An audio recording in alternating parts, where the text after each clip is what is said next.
It's good to be back. We haven't had an episode in about 2 weeks. We took a little break. We got a lot of stuff going on over here. As you know, we have moved into our new studio, so we have been trying to perfect everything, change a few things, but we're also opening up another new business, and our grand opening is going to be late April. So it's been kind of crazy over here. And as always, producer James has been getting on my nerves. So lots of stuff to catch up on. So there's so much stuff that's been going on with celebrities that we're actually going to have basically two segments of the Gab. So if you're a friend of the Libra Lounge, you know what time it is. It's time for the Gab. We know she has a really big mouth, which sounds kind of dirty, and that's probably true too. Let's gossip the Gab with Keisha.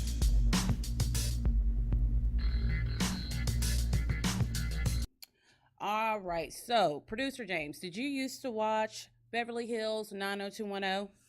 I watched a few episodes, but I wouldn't say I was a fan. Well, I was a big fan. I had all their posters on my bedroom walls. I even had, and you're going to laugh at this, I had the Beverly Hills 90210 perfume. I was a huge fan. What did that smell like? It actually was like really like a nice, fresh, clean, soft smell. I loved it. I wore it for years. But, everyone's been talking about that they're getting ready to do. It's not exactly a reboot. The show is going to be called 90210, and it's going to have a lot of the original cast, such as Jenny Garth, Tori Spelling. You know her broke ass is going to be part of because she ain't got no money and she's got like 12 kids. I believe Ian Ziering is going to be part of it. Jason Priestley. What was the other girl? Gabrielle Cortez. Gabriella something. Something like that. Andrea. But unfortunately, Shannon Doherty, who left, I can't remember after how many seasons, she's not going to be a part of it. And neither was Luke Perry. But, I think we're all a little bit in shock when, we found out that he had suffered from a massive stroke. He was rushed to the hospital and soon pronounced dead at the age of 52. I don't feel like I'm old enough for Luke Perry to have been old enough to have a stroke nor die. It's weird to me.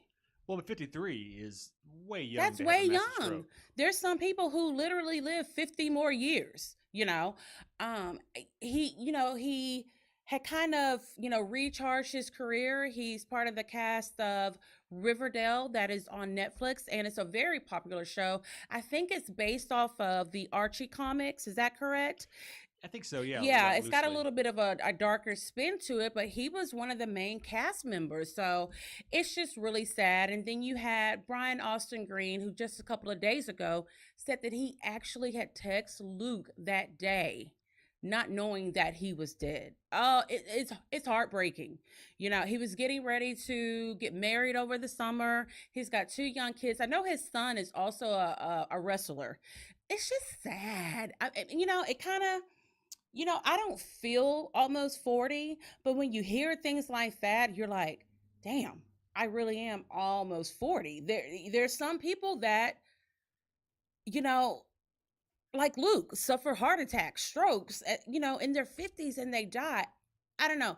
It just has me feeling some type of way. It's very, very sad because, so many memories revolve around our favorite TV shows. Well, yeah, and think about it. So many of those things now are hitting their 20 or 30 year anniversary. Yeah. And hearing like Nirvana's Nevermind is 20 or 25 years old. Yeah, the age hits you. Yeah, the baby who was on the cover of Nirvana's CD in the pool with his little wee-wee showing, he's an adult now. In my head, in my mind, he's still that okay, maybe he's a toddler. He's not that age, but I don't feel like, I'm like, wait a minute, how's that kid grown and, driving? Who's grown? He probably has kids of his own. It's yes, 25 years. That's insane to me. It just doesn't feel like that much time has gone by, but it truly has. And I don't know. The Luke Perry thing really, it bothered me a lot. I think it bothered a lot of people. And it's weird because you never think about how certain people or certain shows really crossed all lines of, you know, the race line, the gender line. Everyone watched Beverly Hills 90210. It was a popular show. I think we were in high school when it I think we were in junior junior high. high. Yeah, because I remember. No, that's when they were really at the height, was in junior high. Yeah, I remember the one episode I saw where the cowboy kind of guy accidentally shot himself. Right. That was like, I think that was 7th or 8th grade Yeah. for us. Yeah, it's very sad. You know, and he was cremated and his ashes were spread in Tennessee. So Yeah, that is so sad it that is. he had to go, and yet Shannon Doherty still walks the earth. Not That's not just fair. that, but Shannon Doherty has been making a comeback, and she's a breast cancer survivor. She was fighting for her life. Again, you know, in my head, I know that cancer doesn't care who you are, what color, what age, or whatever. But just hearing again, Shannon Doherty has breast cancer. I still, in a way, associate cancer with older people, because when we were younger, we thought only older people got cancer, but Right. now, of course, we know. But it was still weird that Shannon Doherty was, you know, walking around with a scarf on her head and talking about chemotherapy, and, you know, she had to fight for her life. She was actually not too long ago, she was on a remake of one of the older Lifetime movies. I think it was No One Would Tell. They had no business remaking that movie, just like they had no business remaking Death of a Cheerleader. Those are classic Lifetime films, and they should not be fucked with, but they did it anyway. But Shannon, I was just glad to see that you were working, girl, and she's looking pretty good. So, moving right along to more people from our childhood. Over this past weekend, Paris Jackson, who is the only daughter of icon, the king of pop, Michael Jackson, was taken to a hospital because she tried to commit suicide. Now, here's the thing that's kind of weird. So, you know, if TMZ reports it, it's true. I don't care if God Almighty comes down right now and says something is not true. If TMZ reported, I'm going to be like, God, I'm your girl, but you're wrong. TMZ says this is true, so it's true. So they reported that Paris Jackson had been taken to a hospital. She was under, I think it was a 5150 hold. She was found, she had cut both of her wrists. Now, on the flip side of that, I don't know if it was Paris herself or someone else who had access to her Twitter was like, oh, you guys are fucking liars. I'm good. Baby, no, you're not. She really did try to commit suicide. This is the second suicide attempt that Paris Jackson has made. And if you look at the timeline, this is right during the time that this Leaving Neverland film on HBO is really popular and everyone's talking about it. And it is more allegations against her dad for sexual misconduct with minor boys. Yeah, I mean, this is like the year of Yes, in-depth it really revelation is. Yeah. between R. Kelly, between Leaving Neverland, Yeah. and so I got to ask you: are you one of the people? Do you think that Paris is actually Michael's true biological daughter? No. I don't think that she nor Prince, who is the older son, are his biological kids.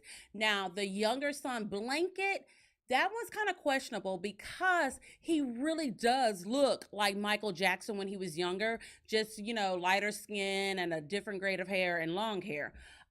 So if I haven't watched the documentary Leaving Neverland, I don't feel I need to, because we've heard all of these allegations before. And this isn't the first time that choreographer Wade Robson, who I don't know if you guys remember, I'm dark on the outside, but I am white on the inside. I know all about Wade because I was a huge fan of all the boy bands, Backstreet Boys, NSYNC. He was actually one of the choreographers for NSYNC. If you think about it, or if you just decide to YouTube Pop, one of their hit songs, he's in the video because he took the place of Joey Fatone, because Joey had actually, I think, broken his leg or his, I don't know how I remember that. Literally, I don't remember what I cooked for dinner tonight, but I can still remember that. But anyway, yeah, Wade was in the video taking his place, but here's another but. Remember Justin Timberlake's first solo CD and the song Cry Me a River? You know, cry me, cry me. Okay, so we all know that Justin was talking about Britney Spears. What you may not know is that the guy that Britney Spears had slept with was Wade Robson. So Crimea River is about the cheating relationship between Britney Spears and Wade Robson. So, you know me and my random facts. I can't remember shit else, but I can remember some stupid celebrity, unimportant bullshit. I can pull it out of my ass all day long, every day. You're literally the rain woman of pop culture. I kind of am. It's a gift, you know. Some of us are just charmed that way. Don't be hating. So anyway, this Leaving Neverland is Wade Robson, and I can't remember the other guy. It is just them recapping their experience with Michael Jackson, and you know, just like with the R. Kelly situation, the damn parents just like, I don't understand. You go to this guy's house, he wants to sleep in a bedroom with your minor.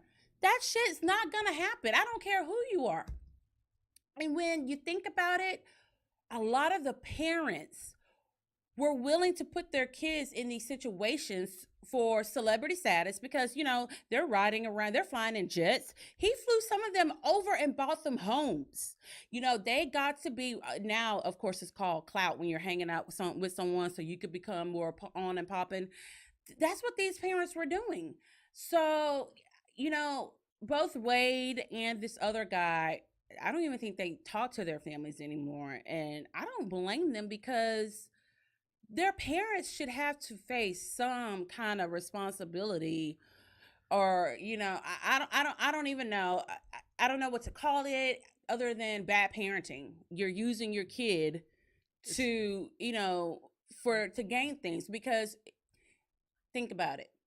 So Wade Robson is probably in his early middle 30s, and think about how old he was, you know, during the time that the stories from Leaving Neverland, how old he was. He was young.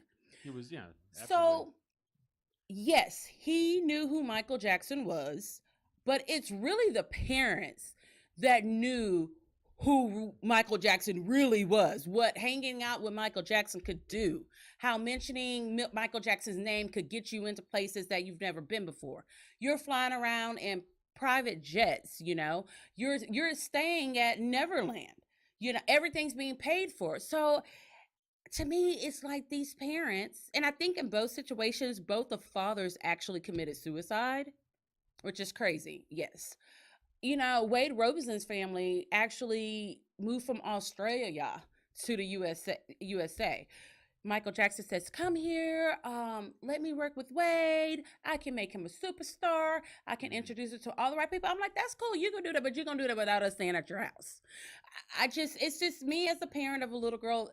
I've always feared her being in a situation as a minor with someone like R. Kelly or Michael Jackson. Yeah, I mean, it's one thing if somebody, you know, exploits a child without anybody knowing. Right. But the fact that the parents are right there. Yes. And they're accessories. Yeah. And they provide access. And then they also said that they would go through these random drills at Neverland, and he would have bells on his bedroom door. He was basically grooming the kids on what to say, what to do in case an adult were to come into the room. Yeah, and I'm sorry, look, I know he had a rough childhood. I know Joe Jackson was an asshole. A lot of people have asshole parents. But the fact is, even if you say, well, he was childlike and all that, it's still wrong. He's still a grown man. Yeah, then he's mentally ill. Yeah. If that's the case. Yeah. If that's the defense for that behavior, that he's arrested development or what do you want to say, still, that's not sane and normal. No, it's not at all. And you know, of course, Michael, you know, allegedly he's guilty. But I think that the parents are just as guilty. At this point, I'm just waiting for Bubbles' kids to come and say, you know, Michael Jackson made them sleep in the bed and he was, you know, making them look at his genitalia and things like that. Yeah, but here's the thing though, man. Chimps are badass savages. So if he tried to do anything with that chimp, you know he would have torn something off, and that's, you know. And to piggyback on what you just said, I think that more people would be upset about something happening to the chimp than a kid. Absolutely. Yes. Yeah. What do you think it is about right now that seems to be people really want their legends torn apart. It seems like. Is it? I mean, is it something you think is just a sign of the times, I or think I think we live in an ultra sensitive society right now. Do I think that these kids were victims of something with Michael Jackson? Absolutely. They were able to describe how his penis looked, the color of his penis at the age that they were during that time. I would like to think they'd only seen their own penis or maybe their father's penis. I think Michael Jackson had a lot of demons, and he hid behind a mask of being childlike and innocent and the king of pop. Now, as in the case of R. Kelly, a lot of people are saying that, you shouldn't buy his music, you shouldn't do this. And yes, sales have gone down, but you know what has gone up? Are the streams of their song. Yeah, so I don't care what anyone says. Right now, someone could say Michael Jackson strangled a baby. Hell, Michael Jackson hung his own child by the legs off of a balcony at a hotel, and he's still the king of pop. He and Elvis Presley are, without a doubt, hands down, there's no argument about it, the best entertainers ever. It's God, Jesus, and then Michael Jackson and Elvis are probably tied. Well, here's what's funny, and I've heard people make this comparison before. Remember when the Dixie Chicks? Yes, I do. So remember how country music, and I don't know if I mean, maybe it's a music thing or maybe it's just a community thing, but they got ousted, kicked out, and almost never really accepted back. Yeah. But R. Kelly, Michael Jackson, Chris Brown, I bring him into it. You and I had this conversation, and James and I had this conversation, and he was basically asking me just what he said, like, how is it that they're still able to have these great careers? And I'm sure some people will not agree with me. And I don't care if you do. In Black and Hispanic communities, allegations or convictions of sexual assault or abuse, they're not as frowned upon as they are in white communities. I think some of it has to do with church. You're always told you don't discuss those things. You keep that at the house. You go to church and pray about it. There's no such thing as you seek therapy or you file charges against that person. You don't do that. You go to church, you pray about it, and you move on. If historically, if you look back at celebrities, you know what? And I'll do you one more. If you go back and look at singers who have been accused of sexual misconduct and play the race card, put the blacks over here, put the whites over here, and you'll see some of them were able to, well, hell, look at Chris Brown. So we all know that he was convicted of beating Rihanna. And then a couple of months ago, he had been accused of raping a woman in Paris. So I reported the story as every other news media outlet, every blogger, reported the story. I didn't give my opinion. I didn't think that Chris did it. I truly believe that he did not do this, but I still reported the story. And I have black people accusing me of being racist. Now, if that's not the stupidest shit I've ever heard, because to them, and they even said it, you're a black woman, he's a black man are victims, you should be taken up for him. I'm like, Chris Brown is a multi-millionaire. He doesn't need me to do shit. He's got it made. He doesn't give a shit about you, me, or anybody else. He's still making his money. But I was supposed to come to his rescue. I was supposed to, report the story, but add in there that he was innocent. I'm just reporting the story. I'm leaving my opinion completely out of it. And yeah, it was rough for 3 days with people just attacking me, which I don't know why bitches try to attack me.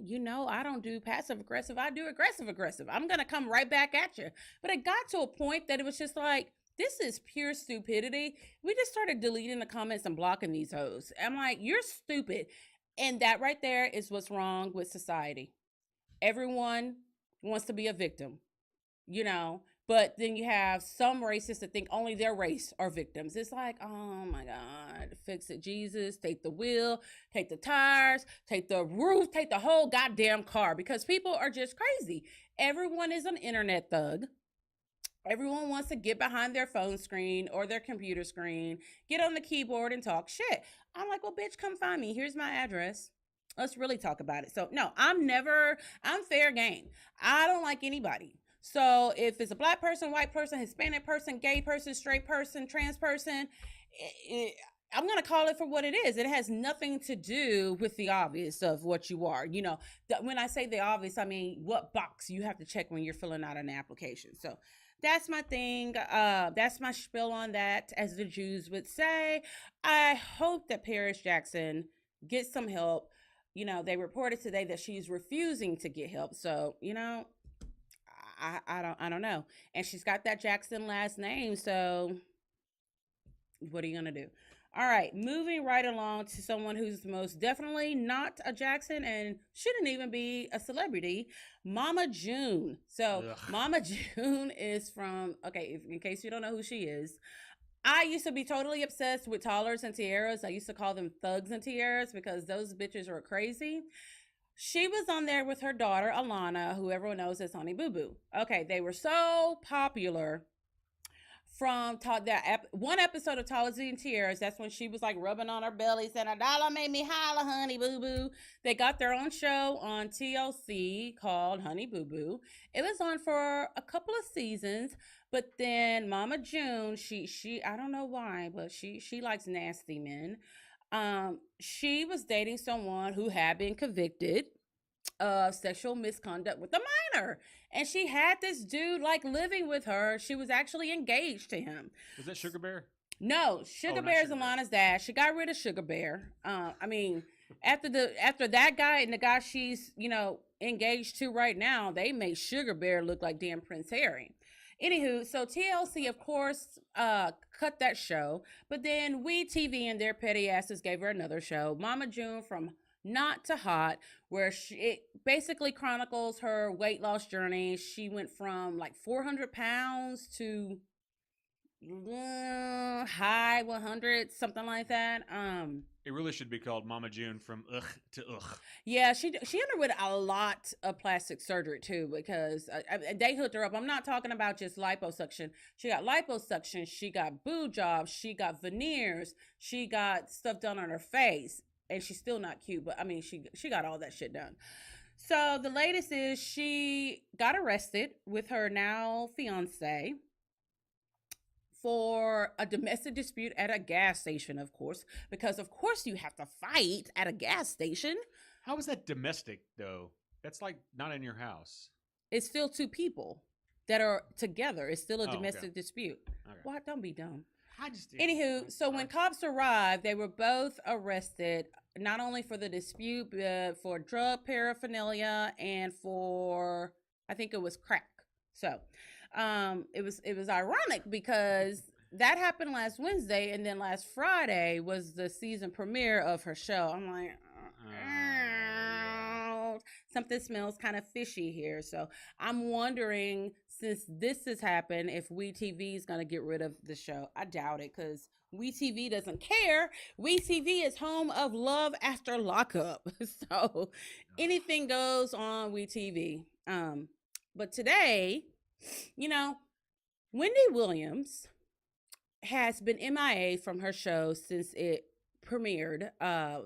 The new season premiere. Nick Cannon was a guest host. He did really, really well on there, and they had like a few others because she was supposed to be, I can't remember, something with her arms or something like that. I can't remember exactly what it was, but she had to get her arms like shortened because it would right. give away the fact that she's a Sasquatch. Well, I can't remember what her excuse was, but apparently it was a lie, because today on her show she announced that she's actually living in a sober house. Oh. Yeah. Which, I thought they moved her out of the enclosure.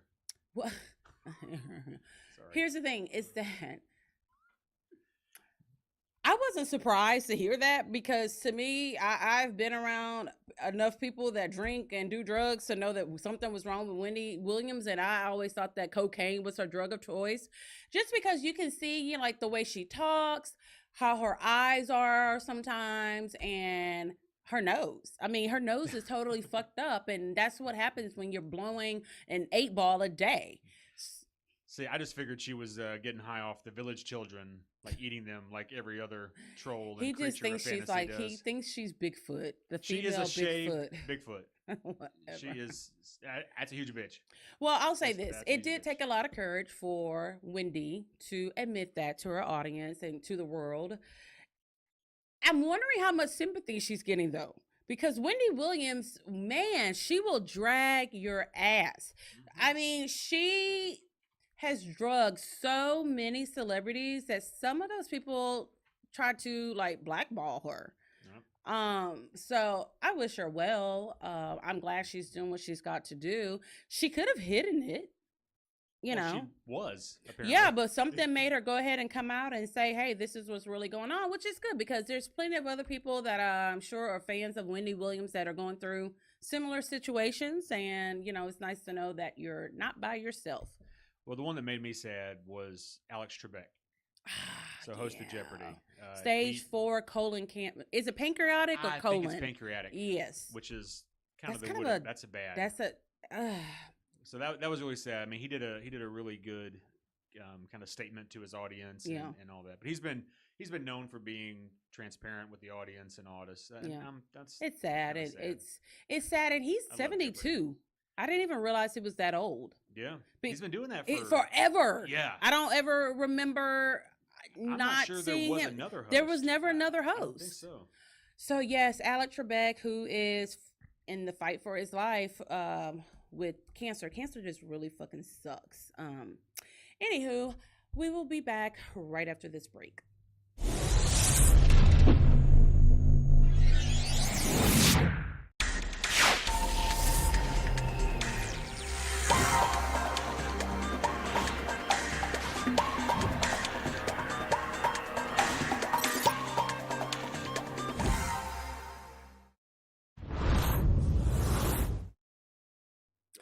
Welcome back to the show. We want to give a big shout out and a thank you to our sponsors, The Million Harris. Remember, if you go to www.themillionharris.com, you can go through their catalog of hair bundles, hair care supplies for all the family, skincare, lashes.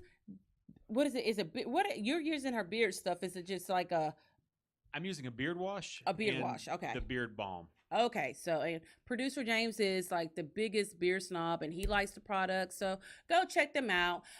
Make sure when you are checking out to use my discount code Libra20 and you will save 20% off of your purchase. I think right now they have a sale going on, a $10 sale on all of their skincare lines. So thank you to The Million Harris. All right, so you know, it seems like everyone is trying to do a podcast nowadays. You know, I think people see podcasts and they think that it's really super easy. Well, they do, because think about this. Now with Facebook Live, Instagram Live, anybody at any moment can quote unquote produce a show. You know, if you count staring into your phone and going live. It's just like podcasts have become so popular, and I'll be honest, I myself have a podcast and we've got a reach of over what? Every month it's the last quarter was 400,000 as far as overall reach. Yeah, I can't tell me shit. So anyway, but I myself did not start listening to podcasts until around maybe December. And I have to be honest with you, it took me a while to find some that I liked because I was listening to all these shows. I'm like, man, that's boring. But what I was doing was comparing them to my own podcast. Like our podcast, it stands apart from a lot of other ones because we do have interviews. I can even say now that we have celebrity interviews, and we're going to even have bigger celebrity interviews this year. We are a video podcast. We have sponsors, we have producers, we have a publicist. So we really take this seriously. So I was, you know, my show was loud and over the top. So when I was listening to these other podcasts, they were only talking about one subject. Whereas we flip-flop. We talk about celebrity news, gossip, trends, style, any and their sex, drugs, rock and roll, whatever. And I was like, man, this is really boring. But now I'm totally obsessed with podcasts.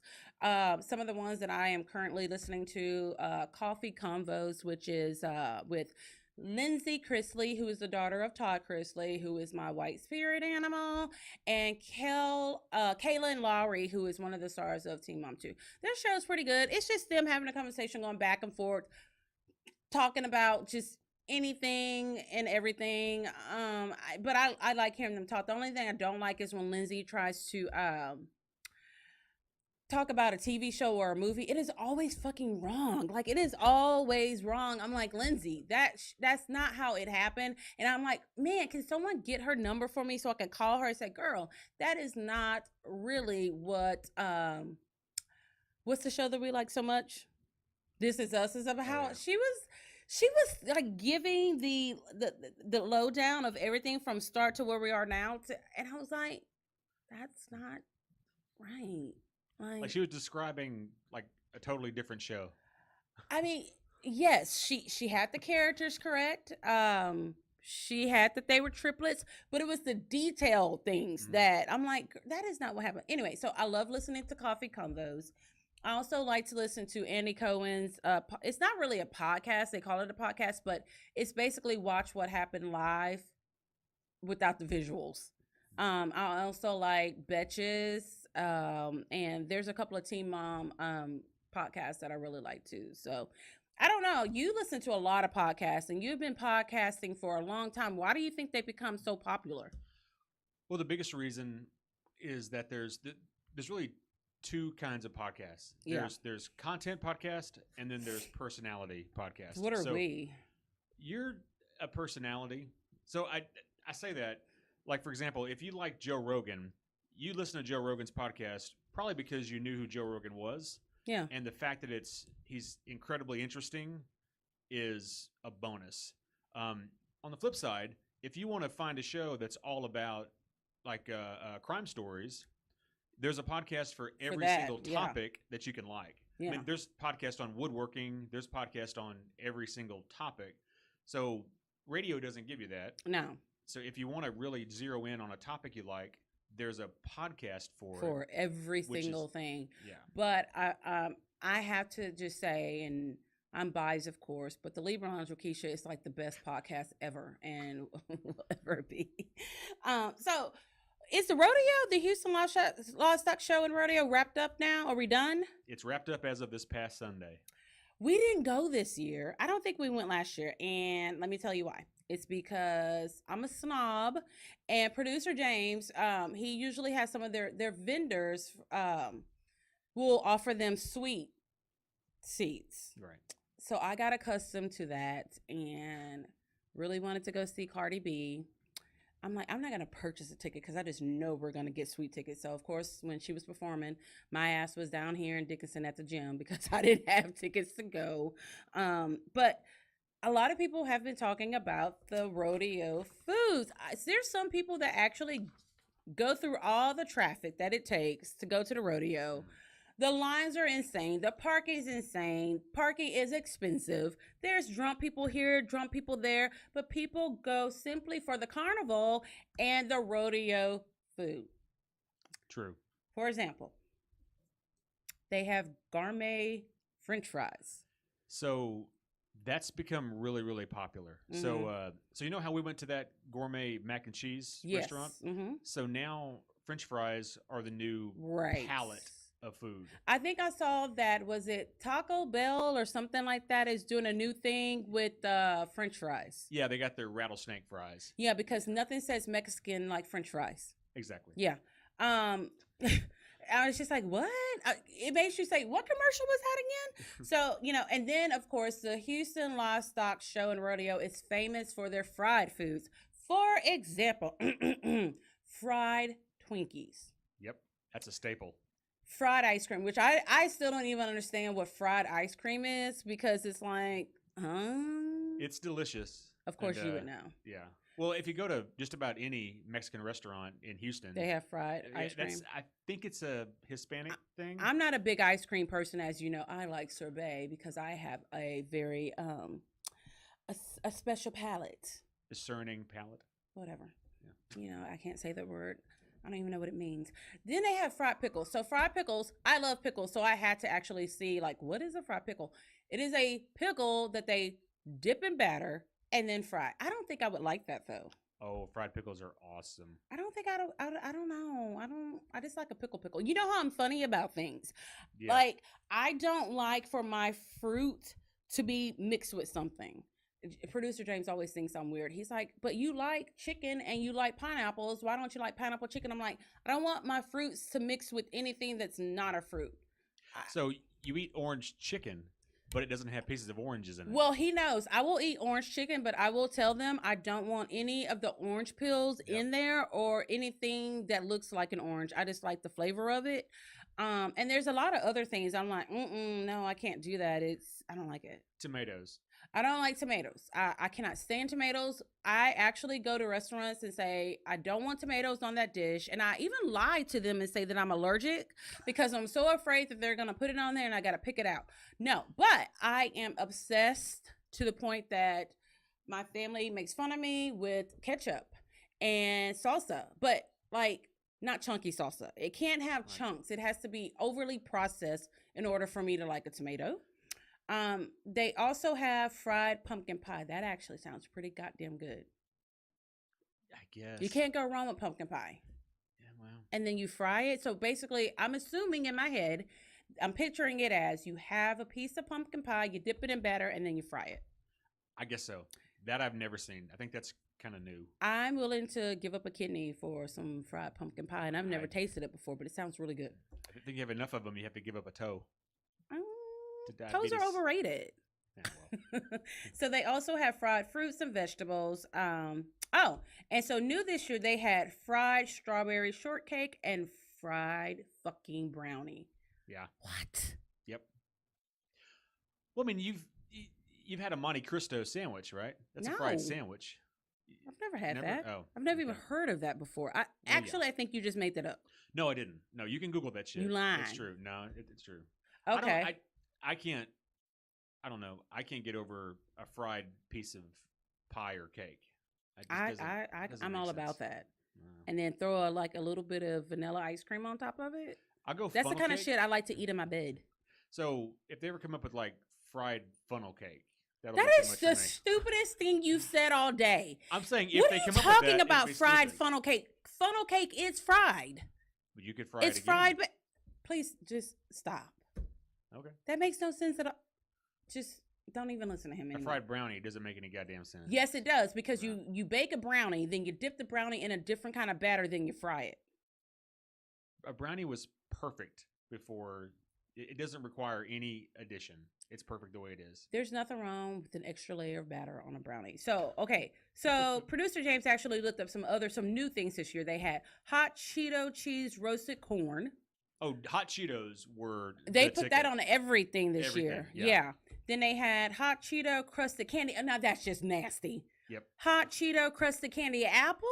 Candy apple. So you take a candy apple with caramel, and then you sprinkle hot Cheeto on it. Well, number one, I don't like candied apples, of course. And I would never think to put hot Cheetos on a candy apple.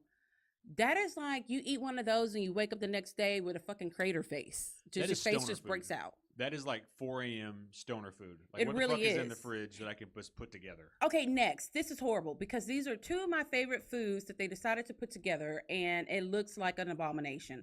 Fruity Pebbles shrimp. Yep. So basically, they get Fruity Pebbles, kind of crush it up even more, and use it as the batter for the shrimp and then fry it. I think so. The picture looked like a stick of fried shrimp with like Fruity like Pebbles a kebab. kind of with kind of sprinkled on it. So, again, that's gonna get a hard, firm no from me.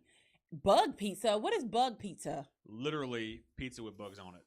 So you they lying. did that. No, I'm serious. No, yeah, James. pizza with like the little mealworms on it. What? Yes. Oh no, that's some white people shit right there. It really is. Sorry, James. No, I can't even defend it. No. Well, there was a lot of controversy because Cardi B, my girl, performed this year. And her concert ticket, it sold out like in minutes. Not even double-digit minutes, okay? In minutes. So a lot of people were saying that she had broken George Strait's original record. And this, I hate to make it a race thing, but I really think it came to become a race thing.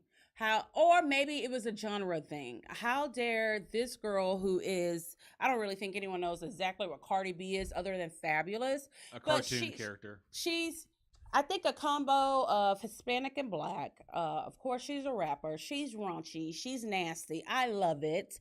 But she sold out at the rodeo. They, you know what? Some people didn't even want her to come because it's not the look of the rodeo.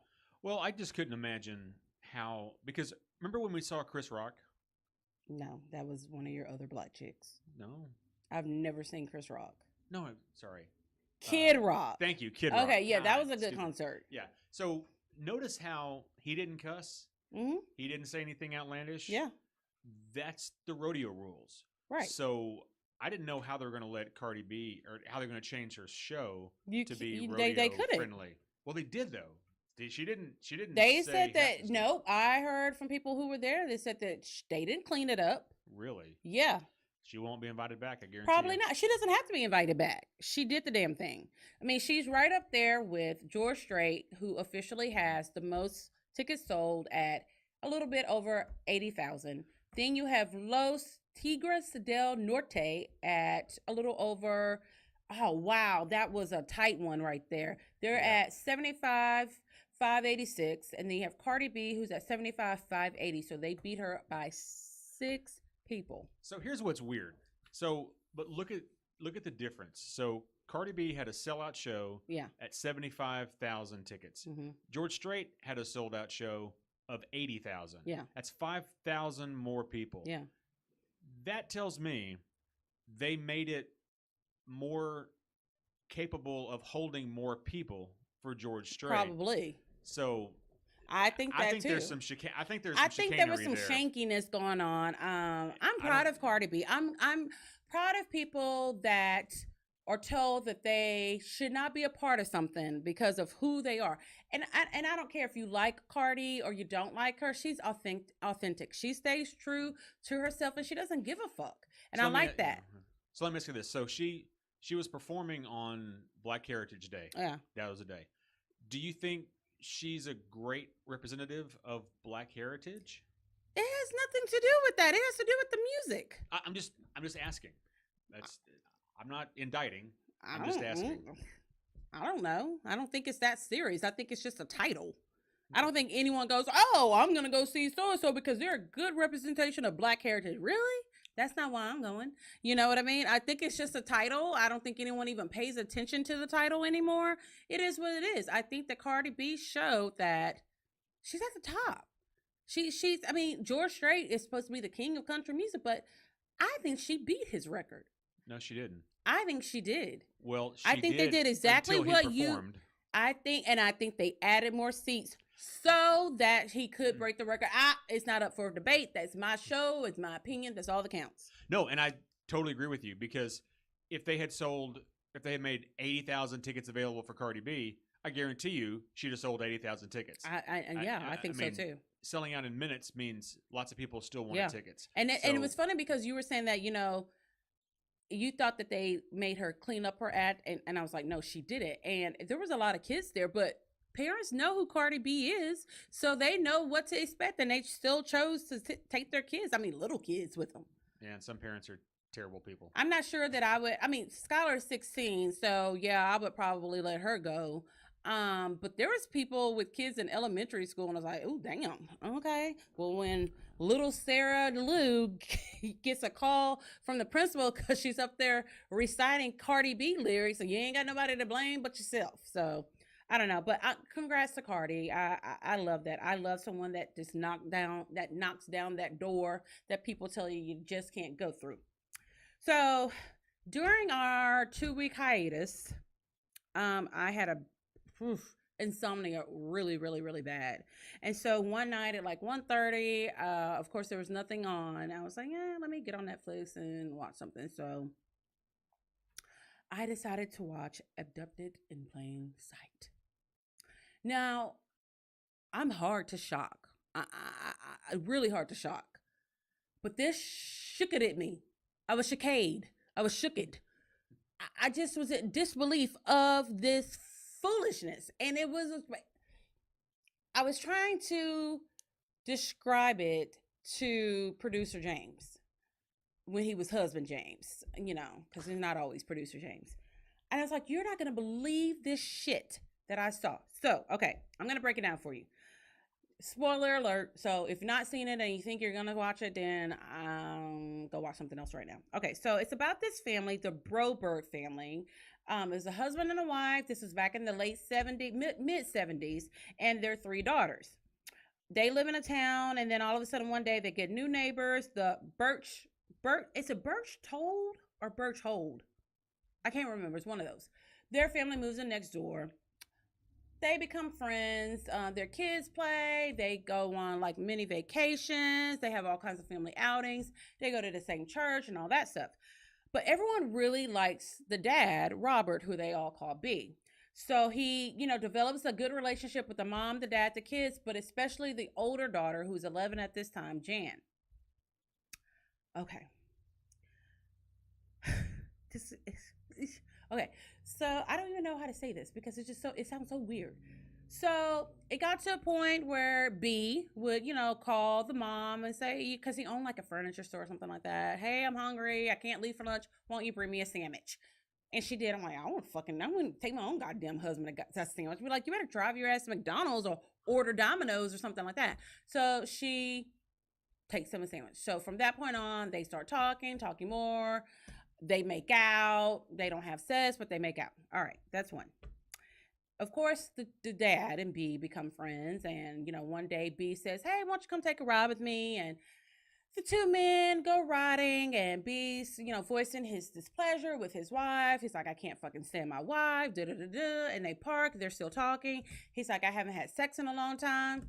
Was that him or producer James who said, was that you or B? Never mind. He was complaining about not having sex with his wife. And so during that time, he gets a hard on, and he tells the dad, who is the dad of Jan, won't you, do me a favor and finish me off right here. And, the dad's like, what? And he's like, look, we're men. This is what men do. So the dad jacks this guy off. All right. So, number one, that would be the end of the fucking car ride. That's it. Well, let's go home. We don't have to go anywhere together. I'm just going to walk home. Oh, yeah, period. Yeah, it's just like... And you're going to limp home. Yes, and be a little bit dickless. Yeah. Okay, so... Even though all of this is going on, he really has... This is a noticeable kind of obsession with their older daughter, Jan.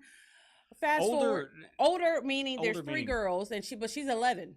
And that's the older one. That's the older one. So okay. He asked them, because Jan likes horses, can I take her horseback riding? And they say, yeah, have her back by a certain time. It's a school night. Of course, he doesn't have her back that night, nor the next night, nor the night after that, nor the next night. So she's missing. He has stolen this little girl, and it takes him like 3 to 4 days to even call the police. Okay. By that time, he has driven this girl to some remote place, gotten in his RV, and gone down to Mexico, where he marries her.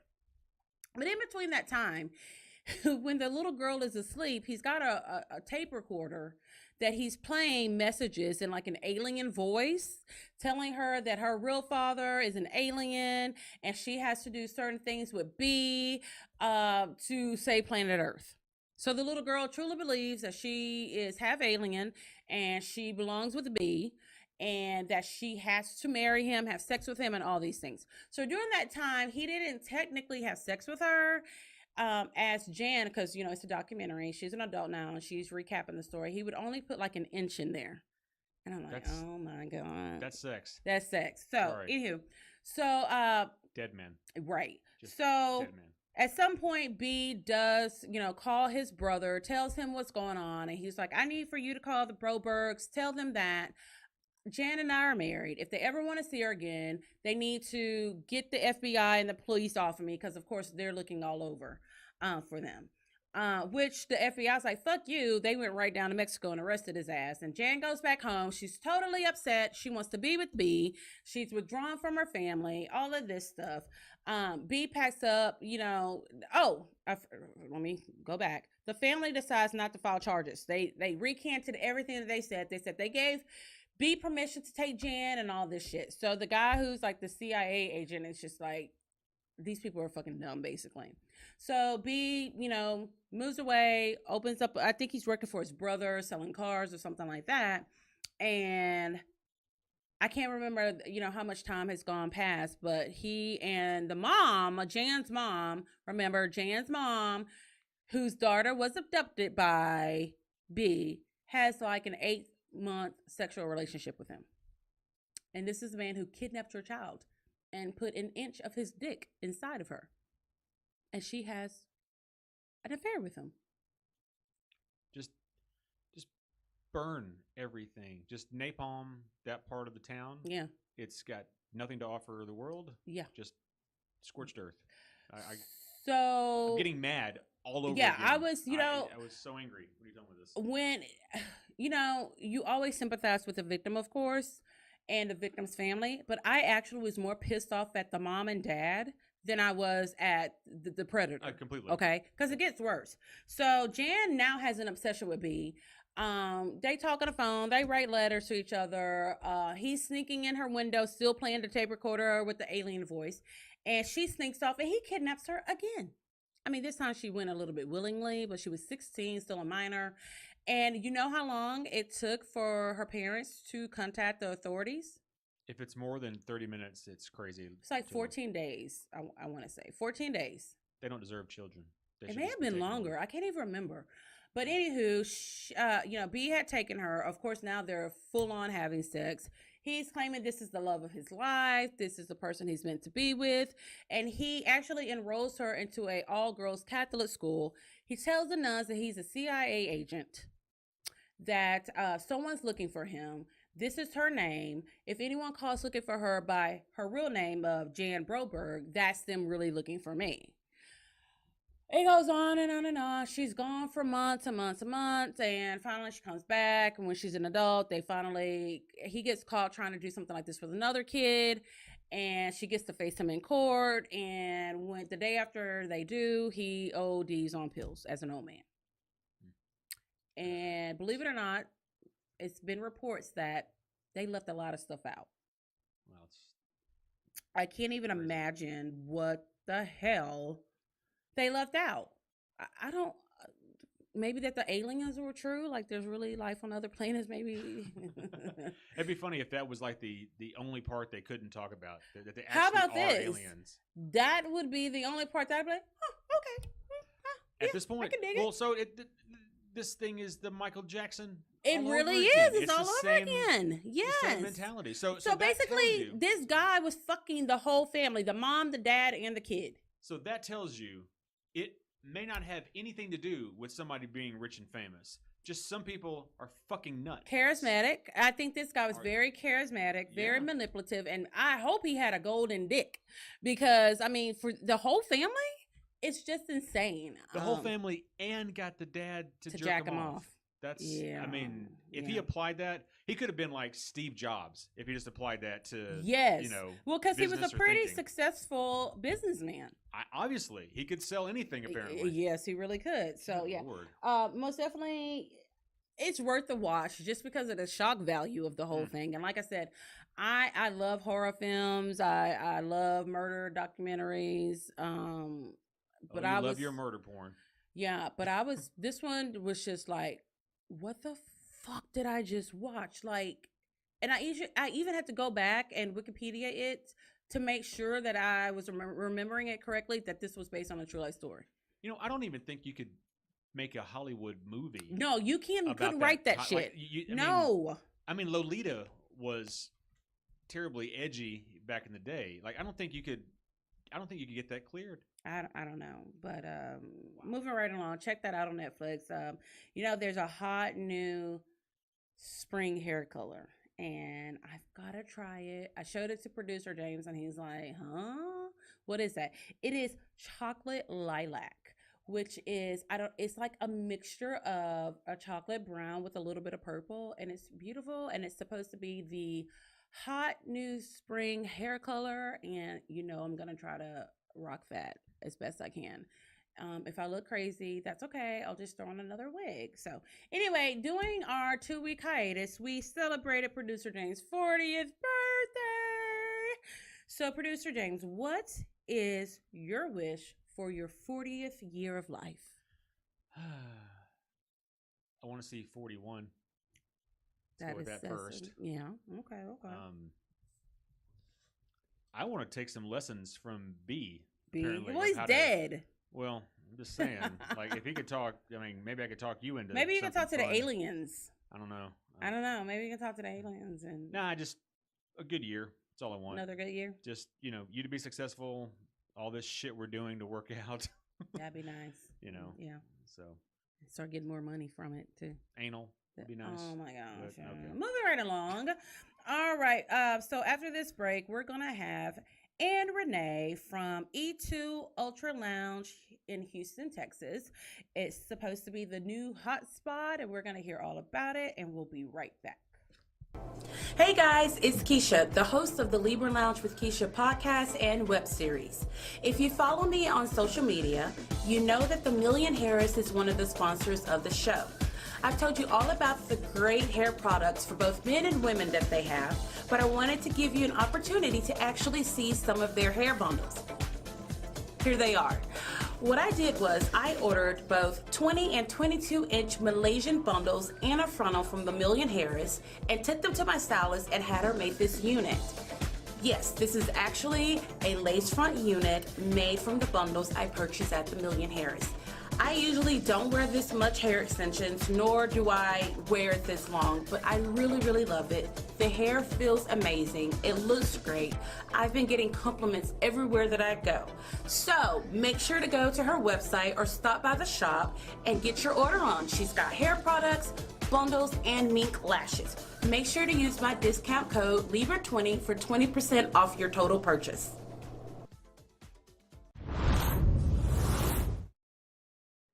Alrighty, welcome back to the Libra Lounge. I want to remind you guys to make sure to go to YouTube and subscribe to our YouTube channel. Just get on YouTube and type in the Libra Lounge with Keisha, or you can subscribe to us on iTunes or the podcast app. We'd love it if you gave us a 5-star review. And as always, you can follow us on both Instagram, Facebook, and Twitter. Y'all know how I am about Twitter. I just don't get it. I be tweeting, but I don't know if anyone ever reads it or anything like that. And always DM us. We love it when you guys send us messages. We can include some of your questions on air. All of that. We appreciate all the love. We're getting ready to have our 1-year anniversary with the Libra Lounge, so we're super excited.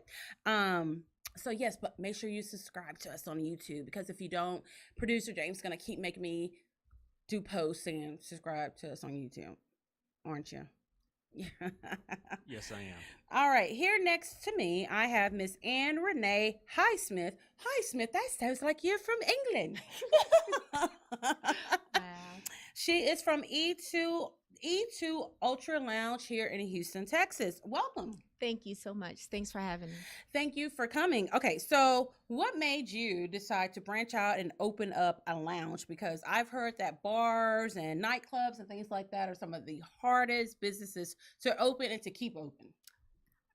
I agree. It could be if you had that type of mentality, but I'm a 24-year Army vet. I was in the Army.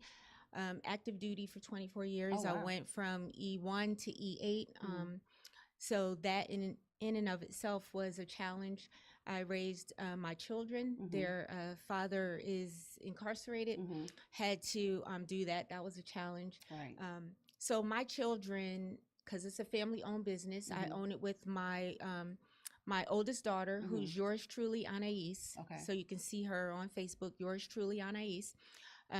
Who she's the operations director, and she actually runs everything. The girl is very business minded. My son-in-law, Pilla, he's an artist. He raps. He used to be with No Limit, and my son, Reiko, Don Cookie Reiko is his name on Facebook. He was also a rap artist. He was in a group called A&B, which is All My Brothers. So they wanted to open a club, and I always told them they could do anything that they put their minds to doing. So we did it. And for the most part, it was because when they moved to Houston in 2012, as artists, if you're not a part of the Houston culture, Right. It's hard to get in side of the entertainment industry. So no one would let them on stage, so we built our own. And now what we do is allow all types of indie artists, poets, dancers, rappers, singers, comedians, whoever wants to showcase their talents, they can do it on our stage at E2 Ultra Lounge. Oh, that's awesome. So what does E2 stand for? Elite Empire. Okay, So Elite Empire. Yeah. Okay, so you know, there's a lot of lounges in Houston. They pop up like chicken pox all the time, and it's just like you hear about them 1 minute, then the next minute they're gone, and there's another one to replace it. So what makes E2 stand out from other lounges? Okay, you're gonna get good food. Oh, y'all have food. Good Okay. vibes. Yeah, we have. All right. we have vendors. We're trying to get our kitchen up and running. We just opened Labor Day weekend last year. Okay. So we haven't been up and running for a whole year, but we do have some awesome vendors, and that's another thing that separates us. We want to make sure that we bring the dollars back into our community. Right. So we allow food vendors to come out, and people that maybe want to sell their t-shirts or anything that we can do to bring the dollars or keep them into the community. That's what we try to do. Okay, awesome. I really like it that you guys are diverse, and you don't just have musicians there, but you have poets and comedians and things like that. When a guest comes to E2, what kind of experience can they expect to have? Okay, we cater to all types of demographics. Okay. So we're the only day that we are not open is Monday, because we have to reset. But depending on what day they come, they can have anything from R&B to karaoke to like I said, a day for them to showcase their talents. So I'll describe each one of those days if I'm given an opportunity. Yeah, go ahead, go for it. Okay, so again, I have it written here. On Monday, we're y'all closed. should see this paper, these two pieces of paper that she just wrote all over. I'm so sorry. I write down every single thing. If she just knew how crazy and laid back we were. Because I try to be organized. It's hard not to be after coming out of the military. Yeah. I would drive you absolutely insane if I worked with you. I got kids. Girl, there is nothing you can do to me that has not already been done. So on Monday night, as I said, we're closed. On Tuesdays, like tonight, we have $2 Tuesdays, Flirt After Work Tuesday. Oh shit, it's Tuesday. That's what we got. So on tonight, it's free all night long. We have DJ Minus in the mix, MC Dougie, MC D Swift, DJ Herc, and DJ Endurance. So again, we're trying to bring all types of talent to our club. We have free crawfish all night. Well, let me stop Producer that from James, 7 try to come. to 10, and then we still have time? free If wings. we leave right now, we can make it. You can make it. That's right. $2 tacos, $2 margaritas, $15 hookahs. So that's some of it. And then King J Supreme is our promoter, who does an excellent job with the promotion for our club, and he's from Royal Empire. So then on Wednesday night, it's free all night to get in. We have karaoke and chill, where you can sing, sip, and chill with our DJ Smooth in the mix. We got $5 You Call Us all night on Wednesday. Thursdays, again, I was talking to you about networking Thursdays. That's when Jackaboy and Lee Bands, they are from Reality Life ENT and LVRG Entertainment. What they do is showcase the talents. Like I said, let the indie artists come and do their thing that night. And Fridays are Toxic Fridays. We have Go DJ Nunu, MC Pooh. The promoter is Brandon, Black Boss CEO, and also King J Supreme. And that night we got $100 bottles and $5 you call it. You know, we make sure that people get pretty wasted. But, Yeah. So they can spend more money. Absolutely. Yeah. Saturday nights is Drunken Saturdays, and we got DJ Ready Red, MC DJ Swift. We got Hard Body Kiati, who's our DJ that night. The ladies get in free until 11. Our promoter again is King J Supreme and the Money Kings, Money King Mims, and they're just awesome. So like every single night, depending on what you want. And Sunday nights, we got Sunday Soul Sessions, which is kind of more laid back for 25 and up. This past Sunday, we had Keith. Oh my God, I almost forgot. He is the Zydeco King. Okay. Yeah, and he was there, and it was an amazing turnout. Keith Frank. Okay. Yeah, he was there. So it depends on what you want, because we have something for everybody. It sounds like it. Yeah, and that's what you can get pretty much when you come to E2, something for everyone. So what's the dress attire? It's whatever you feel comfortable. Okay. As long as you're not in jeans and sagging pants, you got to have your pants up, and you got to have on a shirt, and but you look like you about something. Yes, basically. Got you. Don't come in there all ratchet. Right. Do you guys have any events coming up soon? We do. As a matter of fact, on bam. Let's see. Hold up. Okay. She's consulting on her notes. March, that's right. On March 29th, we have the Exotic Men of Houston, which is a male Producer review. James, you gonna be up there? A male review. Producer James. It's called Fuck Your Man Friday. Oh, he'll be there. My bad. Yeah, I'm there. I'm there. Tickets are Yep. tickets are Sold. on Sold. Eventbrite. Yep. So in April 19th, we got Chameleon. She's gonna be live with the Twerk for Me tour. Okay. And in May 4th, we got a Saturday night cypher, and the judges will be little Kiki, little Flip. Oh, I think I'm gonna be there. Yes. Yeah, the Libra Lounge Yes. is gonna be Yes. there. Yes. Yeah. Uh-huh. Little Okay. Kiki, little Flip. We got Michael 5,000 watts. We have Propane, Mhm. and Bun B will be coming as a guest. I hope I didn't forget anybody, but it's going to be awesome because we do not have a freestyle king or queen crowned Mhm.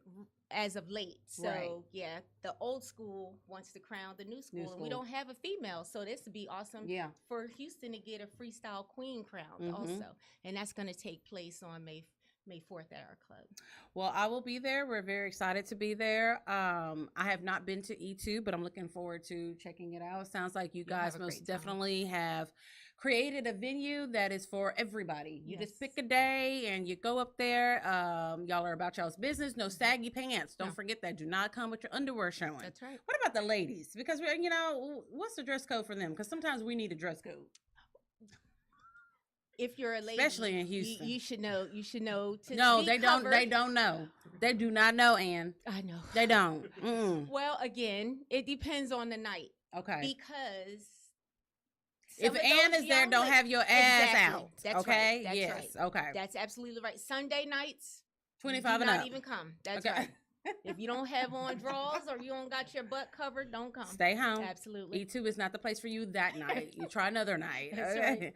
All right, we're going to take a break, and when we come back, Ann Renay is going to tell us how you guys can go to E2, contact them, their social media platform, and all of that good stuff. We'll be right back.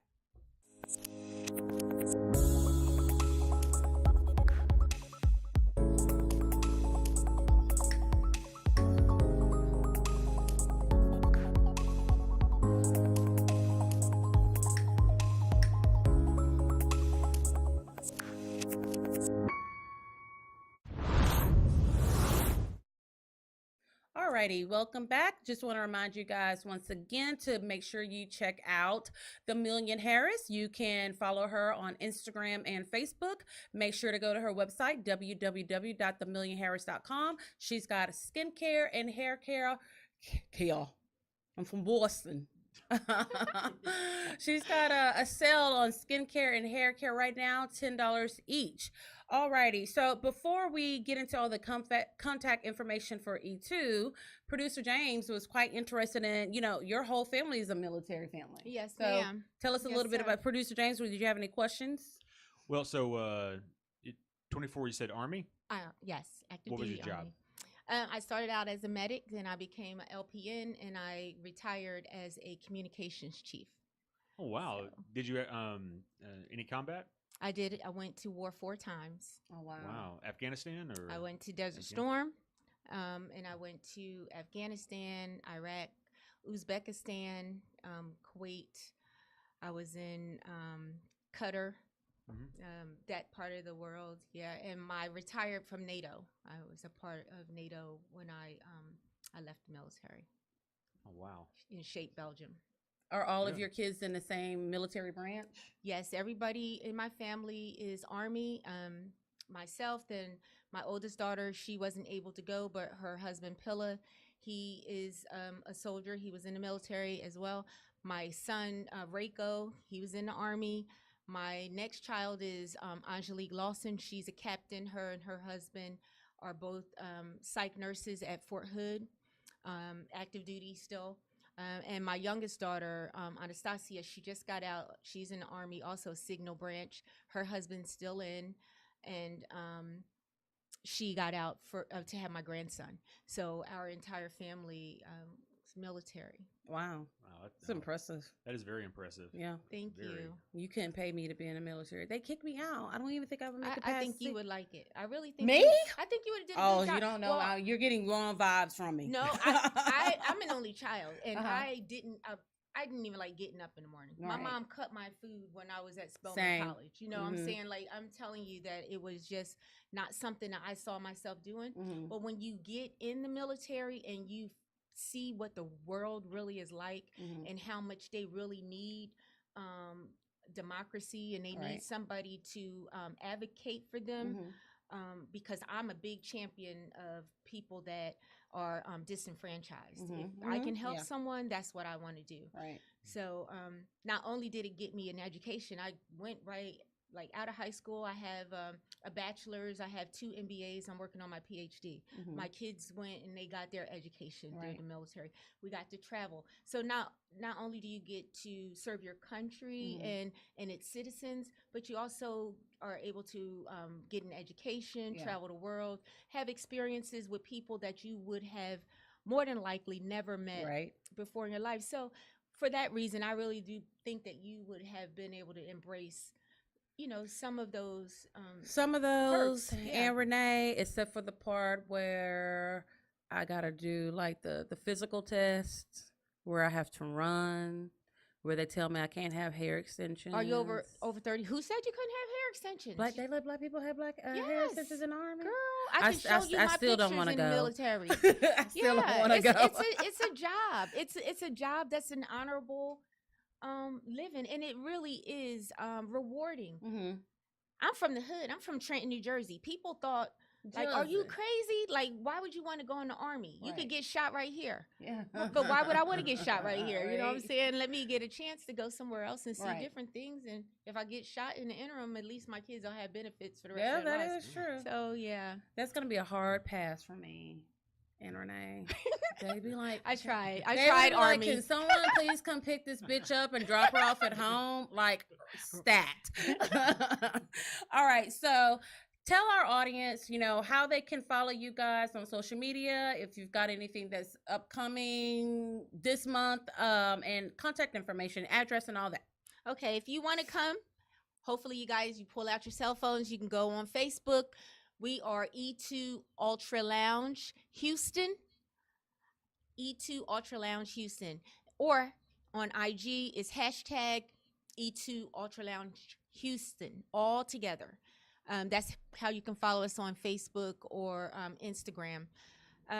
It's probably the same on Twitter. I have no idea. I don't tweet. Yeah, I so. know me and the Twitter don't get along. Yeah. I understand it. But if you want to come and see us, we are at 16940 Ella Boulevard, Suite 107. That's on that north side of Houston. North side. And it's in a complex right on the corner of FM 1960 and Ella Boulevard. So come on in and have a good time with us. If you want to book a party or if you want to book a section, just call our bar manager, Tony Stewart, at 281-769-8701. Tony Stewart, 281-769-8701. And you can book your parties or your sections at any time. Awesome, amazing. We really appreciate you coming down here to the Libra Lounge. Alrighty, you guys. We haven't had a bitch please in a minute, but I got one tonight. Bitch, please. You be rolling down the street, telling stories. Bitch, you never tell the truth. Bitch, please. Everybody know you lying, bitch, cause all you do is lie. Alrighty, so bitch please of the week. As you guys know, I'm obsessed with reality TV, and this season of Love After Lockup was thebomb.com, .org, .edu, .gov. It was really, really good. So my bitch please of the week goes to Lizzie. Okay. Lizzie is an ex-con. She spent like the last 14 years in prison. She started, it's crazy that they have these websites that are specifically for people looking to be in a relationship with someone in prison. I can't believe, so, Ted Bundy, serial killer who was known for killing women. Yeah. There was marriage proposals. Marriage proposals Same from with women. Scott Peterson. Yeah. There's just something, I get the whole bad boy thing, but not a murderous bad boy. That's a different story. So Lizzie, this light-skinned heifer, oh my gosh. Literally, I wanted to reach through the screen of the TV and strangle the dog shit out of her. She gets out of prison. Poor Scott. Soon as she sees him, she runs up to him, jumps on him, knocks him on the ground, and he loses one of his teeth. Oh, Lord. He should have known right then. So during the time that they've been dating while she's been in prison, he spent over $90,000 on her. Yes, that is $90,000 on her. All right, Bitch, please. Yes. That's a lot of cigarettes. Oh, it gets worse. It gets so much worse. So he's done all of this. She gets out of prison. He's broke at this point, right? He has spent so much. He's blown through his savings and everything. So she comes out and she thinks she's going to be living the life of luxury. So she first stops. She goes to the gas station and spends like hundreds and hundreds of dollars on every kind of snack food that's there. She tells Scott, "Oh, well, I'm a born again virgin. I'm not having sex with you." I'd be like, "Bitch, yes, you are. I just spent $90,000 on you. I've been with you for 4 years." Yes, then she's got her hating ass daughter over there who doesn't like Scott, even though he's paying for them all to be staying at hotels. He buys Lizzie a car.